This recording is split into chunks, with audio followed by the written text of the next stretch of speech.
In the first part, we have discussed the differences between the Chinese super apps and their counterparts. Also briefly explain the reasons behind the insane hype around the next super app. In this part of the video, we want to elaborate on the rise of super apps in China, and move on to conclude this topic with an outlook on the perspective of super apps in the Western society. We believe that three major factors have made the Chinese super apps into what they are today. First of all, China's leapfrog into mobile internet manifested itself in the highly desirable mobile native advantage. Secondly, the rapid adoption of digital payment provided a much-needed tailwind. Last but not least, the unique business environment in China created a rather peculiar demand at the time. So, without further ado, let's dive into it. The rise of super apps in China started around 2010. You see, Alipay introduced the digital wallet in 2008, and WeChat was launched in 2011. At the time, the internet penetration in China was much lower compared with Western countries. For instance, in 2008, only 20% of Chinese people had internet access, and this had some quite profound implications on the development of Chinese tech industry down the road. If you look at the Western tech industry in the past 20 years, it was a rather smooth transition from one technology stage into the next one. During the internet boom, Amazon brought shopping experience from physical store onto the internet. Netflix brought on-demand entertainment from rental store to streaming. For the Western tech industry, the age of smartphone and mobile internet was essentially a migration. The PC and browser-based services were migrated onto the mobile devices. The mantra was to give the consumer the PC experience on the go. We have to understand, being mobile native is something completely different. For many Chinese consumers, mobile internet was their first exposure to the internet. In merely 3 years, mobile internet in China went from non-existent in 2009 to having over 500 million users in 2012. Along with that, the future super apps were starting to take form. Monthly active users of WeChat increased from less than 200 million in 2012 to over 1 billion in 2018. The rapid growth didn't occur on the PC end, but almost exclusively on the mobile end. This massive user base, and far more importantly, the advantage of being mobile native, laid down the foundation for the future success of super apps. Look, unlike Western tech companies' approach, the Chinese super apps were not designed to give you the PC experience, but to give you the best experience possible on mobile devices from the get-go. There is a shadow behind China's incredible economic growth. We are often presented with pictures of glamorous lifestyle and prosperous cities. Some people even argue that China should be considered as a developed country. But the fact is, over 600 million people have less than $140 monthly income. There is a large low-income population in rural areas who are suffering from poverty and inequality. Things we take for granted could be well beyond someone's reach in China. For instance, something as simple as banking service. Back in 2011, more than 36% of Chinese adults didn't even have a bank account. You may say, well, that was more than 10 years ago. This might surprise you. Even to this very day, China still has the largest unbanked population. It's over 220 million. This turned out to be the next growth opportunity for the super apps. WeChat started as a popular messaging app, and Alipay was initially an escrow system on Taobao, an immensely popular e-commerce platform in China. In both cases, even before expanding into the realm of digital payment, both apps have already acquired a large and loyal user base. The launch of digital wallet not only brought convenience to online and offline shopping, but also provided people with banking-like service. There is also the ingenious marketing campaign to push the digital wallet to the consumer. But let's save that topic for another time.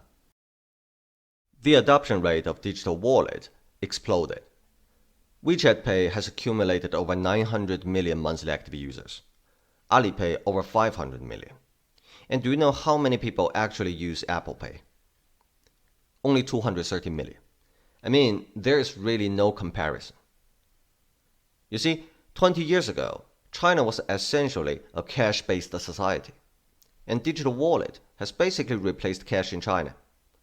In Tier 1 and Tier 2 cities, more than 90% of consumers use digital wallet even for offline purchasing, let alone online payment.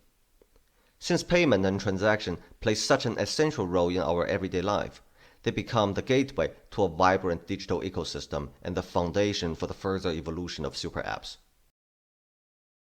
I mean, if the Chinese super apps stopped here, they would be in the same league as their Southeast Asian counterpart, just bigger and larger.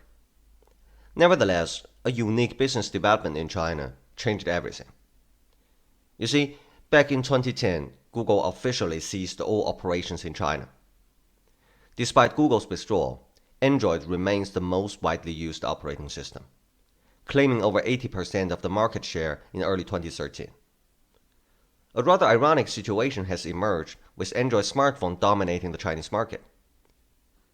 Believe it or not, even to this day, the Chinese Android users cannot access Google Play Store because the service stopped there. Just think about that for a second. A smartphone with no apps.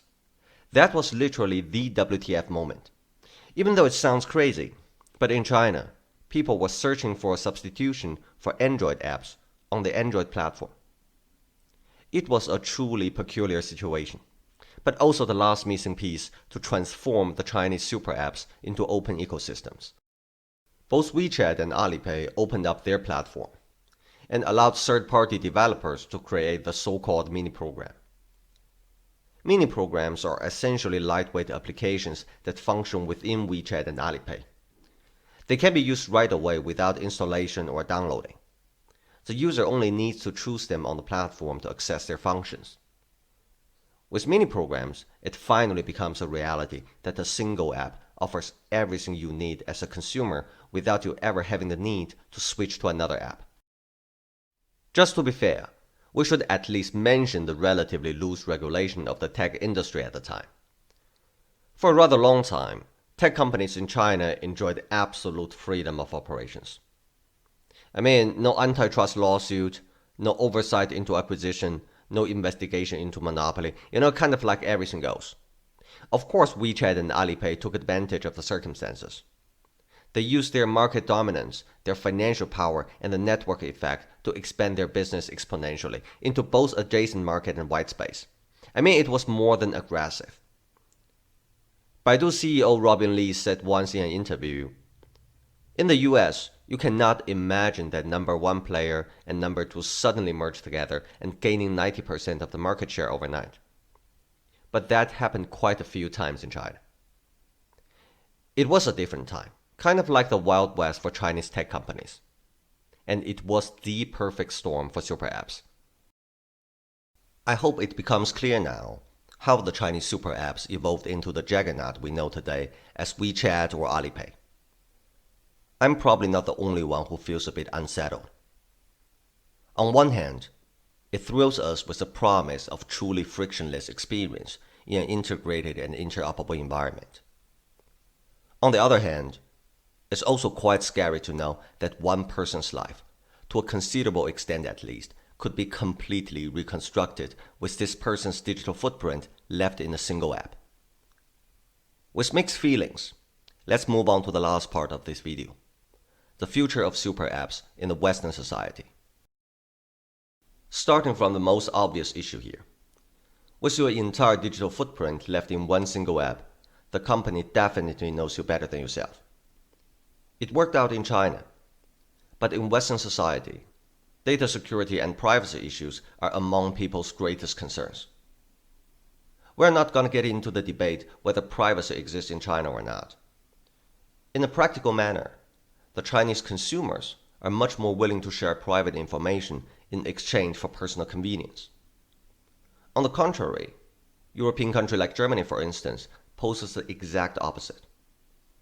And at least until recently, the Chinese tech giants had enjoyed a much higher degree of freedom in terms of business practice and dealing with consumer data. In comparison, the big techs from the West are constantly under regulatory scrutiny and dealing with antitrust lawsuits. In our opinion, it's rather unlikely we will ever get anything that even comes close to WeChat or Alipay. To add to the argument, digital payment plays such a pivotal role in the success of super apps in China. The mass adoption of digital wallet essentially serves as the foundation to carry the entire ecosystem. However, digital payment would unlikely to have any comparable impact in the Western society. You see, with Google Pay, Apple Pay, Venmo, Cash App, even WhatsApp's digital wallet, there's no lack of options, and the market is likely to stay fragmented. And that was different in China. At the time, the digital payment market could well be described as the winner takes all. Without scale, digital payments will not function in the same way as it does with Chinese super apps, namely to become the connective tissue linking all the functions, services, and products together on the platform. The same goes for open platform. Serving as an open platform for third-party developers is something that fundamentally distinguishes Chinese super apps from the rest. The reason for this rather unique approach is largely associated with Google's absence in China. In Western society, though, building additional operating system within apps might not be the answer. For instance, in summer 2020, Snapchat introduced mini-apps developed by third-party companies, which allow people playing games together, mediating, or buying theater tickets all from within Snapchat. Since the company doesn't disclose the actual usage number, it's hard to tell how well they have done. Although, with only a dozen of mini-apps introduced in the past 1.5 years, it's probably safe to assume that the demand is less than overwhelming. With all that being said, we do believe the Western society will eventually have its own kind of super app. There is absolutely no question in our mind that Western companies are eager to become the next super app. You see, Apple recently made it more difficult for iOS apps to share data with other companies. Google is planning similar actions for Android, and regulatory authorities around the world are making consumer data sharing harder and harder by the day. Under these circumstances, it's invaluable for companies to keep their users on their platform for as long as possible, since collecting data on a company's own user is hardly regulated. The so-called hypervertical model might be the right answer for our own super apps. Instead of being an operating system for other apps or branching into multiple unrelated businesses, the hypervertical model places its emphasis on just one product and aims to cover the entire customer journey around that product in the best possible way. Let's take Uber as example. Uber's chief product officer said once in an interview that Uber's aspiration is to become the operating system for everyday life. If we think of Uber as a ride-hailing provider, then it makes less sense for them to get into food delivery, courier service. It has nothing to do with ride-hailing, and there's certainly no passenger involved. Although, we could also consider Uber as a mobility provider, and define mobility as a service to move an object from point A to point B regardless of what is being transported. In that case, there's no real difference between moving a person, a meal, a package, or a bag of grocery. By going hypervertical, Uber has expanded into adjacent areas like Uber Eats, Uber Courier Service, grocery service, and even public transit. All these services are centered on mobility. And over time, new mobility services could be added to its offering. For instance, urban air mobility. Who knows?